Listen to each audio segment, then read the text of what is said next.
Obviously, Wilkins. Q was sharp today. He was very good. Came out throwing strikes. I think this is kind of typical what we expect from him, and he expects from himself. So I thought he threw a great game. It was hot out there, and he withstood it all. Had the, 2 he gave up in the 6th, and was able to, kind of focus back in and get through the 7th. So I thought he threw a great game. Nice to see the breaks go his way because he's had a whole mess of issues. Yeah, I think everybody's seen kind of his line over the last 2 years, and he's had some tough ones and no decisions. So it's nice that some breaks go his way. We were able to push across a couple. They kicked it around a little bit, and we were able to capitalize on it. Robin, can you talk about a little lift taking 2 out of 4 against a team that's likely going to be in full season?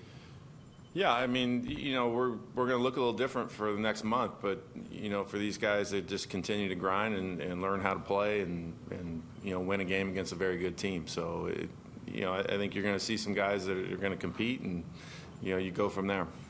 What's your take on Adam basically saying this is going to be it for him? What's that? 2014 is it for Adam, pretty much. He said Eaton? today. No, done. Oh, no. Well, I mean, he's talked about it a little bit, but you never know until you get to the end. I've seen guys do this, and all of a sudden they, you catch a little bit of magic on the way and end up in the playoffs, and then depending on what happens, you might play a little more. But if it is, he's had a great career. I mean, you start looking at some power numbers of who he's attached with, where he's at. He's had a great career.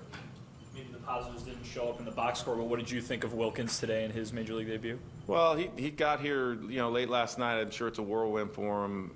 First to be excited to be here and come in here and all of a sudden you're playing first base in a day game is, it's a bit overwhelming. I mean, we'll see what happens once we go on the road and he's able to settle down. But he's going to get some playing time. He's got a nice swing. He knows how to hit. So, you can chalk this one up to, probably being a little over anxious.